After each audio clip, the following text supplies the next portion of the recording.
Know that the gifts and favors which appear in phenomenal being through human beings or without them fall into two categories, the gifts of the essence and the gifts of the divine names.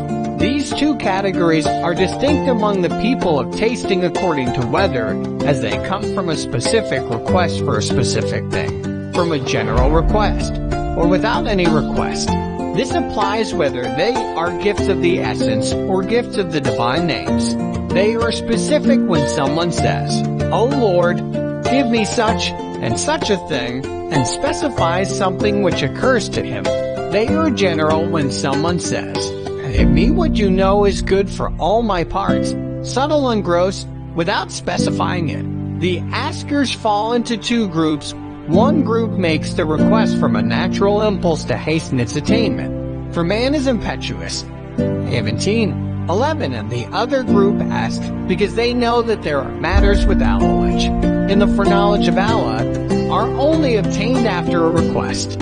They say, "Perhaps what I ask of him is something of that sort." Their request takes into consideration this possibility. They do not know what is in the knowledge of Allah, nor what their capacity to receive will grant them.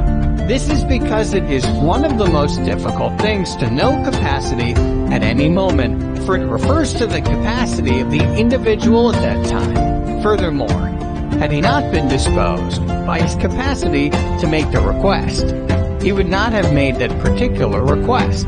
The goal of the people of presence, two who do not possess such a knowledge, is to know it in the moment in which they find themselves. They know by their state of presence what Allah has given them in that moment, and they only receive it by their predisposition for it. They are of two sorts. One group know their predisposition from what they have already received, and the other group knows what they are going to receive based on their predisposition. This latter group has the most perfect recognition of predisposition. Among this group are those who make a request, neither to hasten it nor for the possibilities of favor, but rather to comply with the command of Allah when He says, "Call on me and I will answer you." 40. 60. This sort of person is the pure slave, and when he asks, his aspiration is not attached to what he asked for, be it specific or not. Rather, his aspiration is merely in obedience to his Lord's command.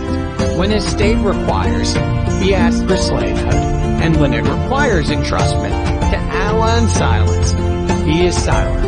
So Ayub and others were tried, and they did not ask Allah to remove their affliction from them. Then at another moment, their state required that they ask that it be removed, and Allah removed it from them. The immediate granting of a request, or its deferment, depends on the decree which has been determined for it by Allah. If the request coincides with the moment, the answer comes quickly. And if the moment is deferred either in this world or the next, the answer is also deferred except for the answer from Allah, which is, "At your service." 3. So understand this well. As for the second category, it is received without making a request.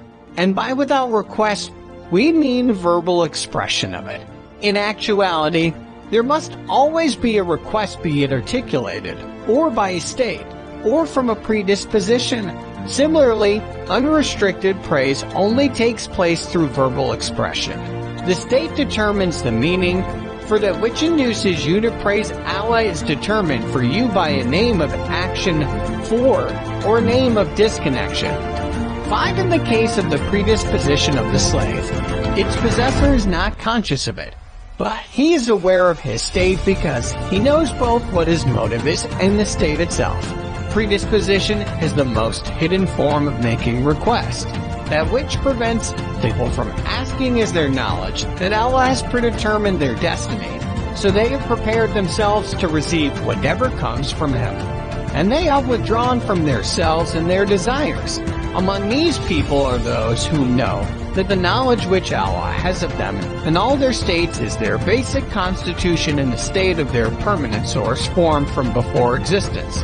They know that Allah will only give them what their source allows them according to Allah's knowledge of it when they were in their permanent source forms.